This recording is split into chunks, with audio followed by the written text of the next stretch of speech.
Hey guys, this market update. Absolute chaos in Bitcoin world. Look, we'll go through this monstrosity mess, and also we've got a new product from iShares, which is an income product on Bitcoin. I'll talk about those. But look, what are you doing going into income products when Bitcoin is at its 200-week moving average? The absolute best returns you could possibly ever get. The best risk-reward ratio for Bitcoin is now highest returns, lowest risk, right? You've got it at its trend. If it goes into a bull market within the next few years, you're looking at 200 to 300%. If it doesn't do that, and it just kind of goes along at its growth rate, 5 to 7 years is 400%, right? This is the time you do not buy income products. You do not give the returns that Bitcoin is going to give to Wall Street. You don't give it to Bozo Saylor. You don't give it to Bozo Larry Fink. Why are you giving them your returns? For what, like 13% a year? Who cares? What is that? What is this search for yield? Bozos on Wall Street are very good at selling you what? All the risk and some of the return? No way. So look, Bitcoin's at its 200 week. Just buy it, shut your eyes. I don't see any reason why we kind of climb out of this bear market anytime soon. Who's going to buy it? Who's going to step in here and really go in? Why would people climb over themselves to buy it now? You've still got OpenAI, you've still got Anthropic coming. Financial advisors are going to be telling people, look, you need some cash, right? Get some cash because we need to go into these IPOs. So I don't see anything that will climb us out of this bear market as of right now. That doesn't matter, right? This is a fantastic risk reward opportunity for BTC, growing at, let's say, 40% a year. You're buying that now. I think that's brilliant. I think that's a very, very good return. But look, the big money is not stepping in, right? So I think we're in a good spot for long-term buying. And that's about it. I don't see any reason why we climb out right now, right? And you're just going to go through these weird products getting liquidated and money moving out, right? Hot money in, hot money out. It is what it is. As always, I just want to focus on this is the asset. Buy the asset, you're going to get the returns. Just wait a few years, right? If you've got money that you want to invest, don't put it into income products. What is that about anyway? 13%, who cares, right? You buy it here, buy less Bitcoin, have some more cash so you feel okay. Put it into the Bitcoin, you're going to get so many extra returns, capital gains as well, so you're not worried about income and tax and whatever else. This is it, right? As always, I'm just going to say again, Bitcoin. If you do trade Bitcoin, crypto, TradFi assets, anything else, you can get a huge deposit bonus on Bybit. If you click the link below, sign up for an account, make a deposit, they'll give you a deposit bonus to trade with. Let's talk about the mess that is strategy and what's happened over the last day or so. You can see STRC is sold off big time here. And there's an issue here, not with strategy, but with the whole conversation around this. I don't want to spend too long on this because these products, right, these equity preferred stocks are really very niche, small things, and they shouldn't take up anyone's time. And the issue we have in crypto over and over and over again, it happened in DeFi and all these protocols, is that something that is actually quite small and insignificant gets blown up into this massive thing and everyone piles into it thinking that nothing can go wrong or anything like that. But ultimately, these things are small, niche, won't grow too big, won't take over the world, and should only take up 1% of your portfolio. You should just put it in there, forget it, and that's it. And they would get blown up into these big things, right? So Saylor, look, he's a Wall Street bozo at the end of the day, right? He just wants as much money as possible. He wants his product to be successful, right? He wants to make money. What is that? Why is that any use to us, though? What he's doing is selling an equity preferred. That's it. Preferred stocks are volatile, right? Preferred stocks are niche products. You do not build the core of your portfolio around these things, right? Now, he would want you to, for sure, because he wants your money. What's that got to do with us, right? It's a preferred stock. It's a niche product. It's not a core constituent in a portfolio. So it should take up 1 to 2% of your time. Do you want in or out? Okay, done. That's it. Finished. Don't get in or out. You don't, right? If you want to day trade other things, then that's completely different. But this guy is going around saying that STRC is just like a bank account, just like a money market fund. I can't believe the lawyers let him say that. That is mischaracterizing what the product is. He should not say that. He should actually just be quiet for a while. He's gone on too many podcasts, talking about this thing too much. He's bigging it up way bigger than it should be. And you should not fall for that. you should just understand this is a preferred stock. It's a niche product. You shouldn't really own a lot of it anyway, right? And if you do, then just like every other equity or preferred or anything else, it's going to be volatile. And it's not like a bank account. It's not like a money market fund, right? In any case, look what's happened, right? SATA just has higher yield and it pays daily dividends. And so what you're seeing is people coming out of STRC here into SATA. So they're just rotating. And that creates a liquidation cascade, and they both just sell off at the same time. That's what preferred stocks do. They're not bank accounts. They're not money market funds. They're volatile. Look, they are volatile. The price moves with real yield differentials and everything else. He's just created a preferred equity. It's really not that interesting. And I don't understand why you would buy something yielding 13% to 11%, whatever it is, when Bitcoin's at its 200 week. Ahead of it is multiple hundreds of percent within any short time frame. This is actually for medium-term money as well. Preferred stocks, right? They trade at discounts for long periods. This is medium-term money. Bitcoin at its 200 week, even with medium-term money, the outlook is very positive. You're looking at this thing always from the 200 week, right? Bouncing quite aggressively. And I don't think it's going to happen in the next few months with all the IPOs.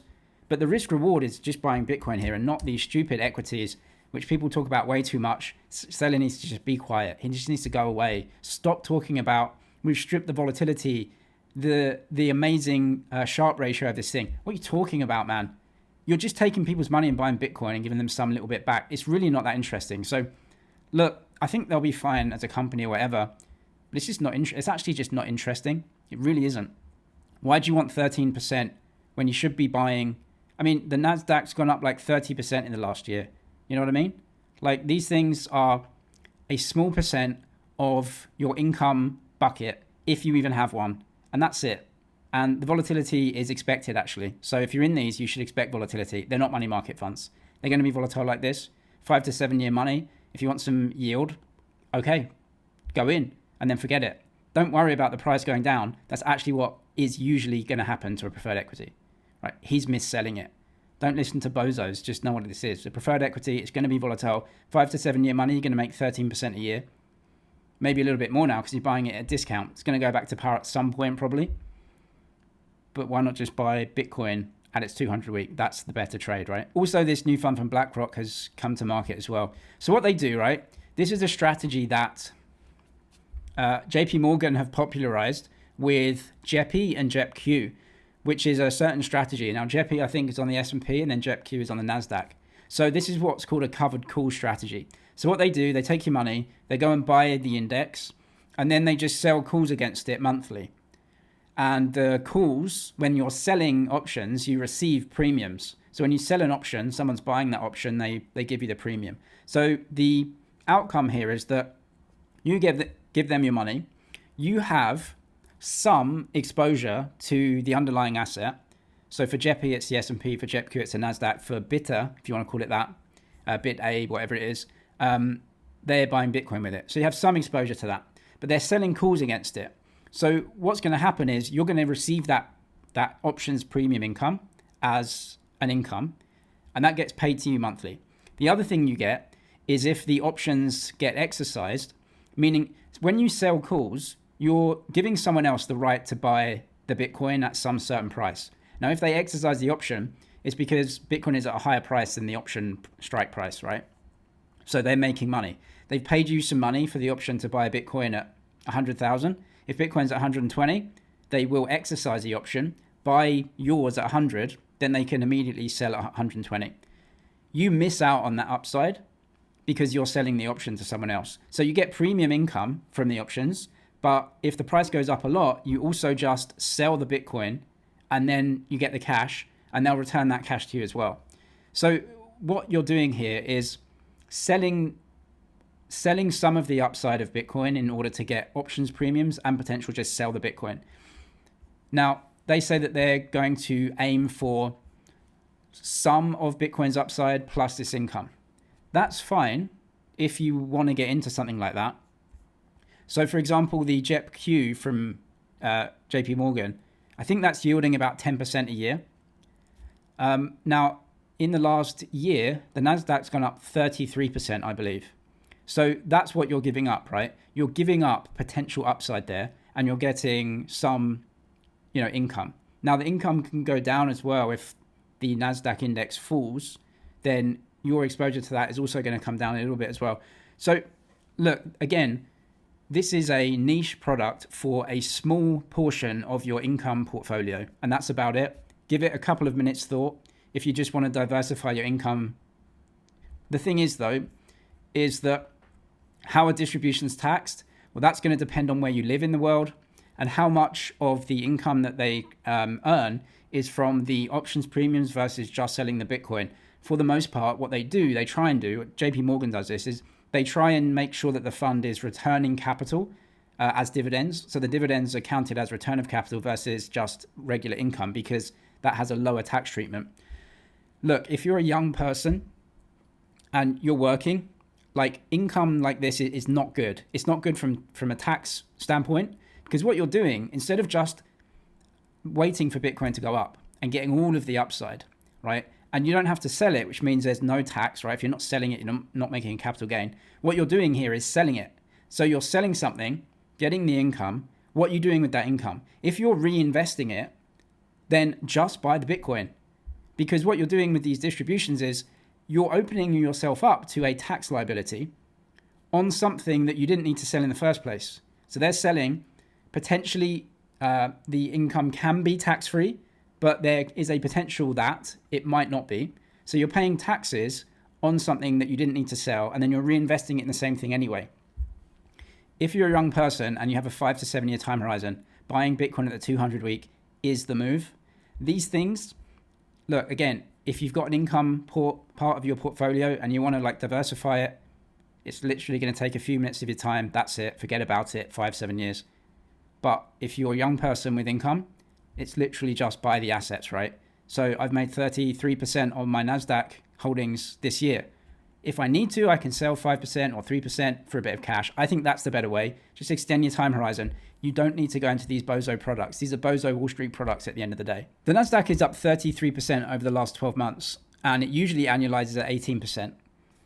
Right? It can still go higher, but it's a blockbuster year for the stock market, which is fantastic. It's a bad year for Bitcoin. So what's the better risk adjusted here? You've got an asset growing at 18% a year that's up 33%, so it's outperforming. Great news. Tech is definitely a big growth area. I'm invested in the Nasdaq. It's going to do great. But if you've got a marginal dollar to put in now, how do you split that between Nasdaq and Bitcoin? Bitcoin, very boringly, and it's in a bear market, seems like the better risk adjusted here, because you're buying an asset with 40% annualized growth at that growth rate. In any case, it seems like the cycle is slowly moving on.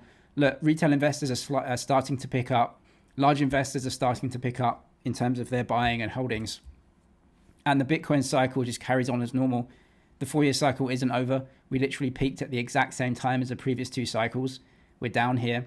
And you can see these other cycles started to pick up at day 950. We're only at day 800. So maybe we start to pick up again after the midterms, which kind of makes sense. It's just how the cycles work, right? But look, things aren't that bad. Oil is coming way down. Inflation expectations coming way down.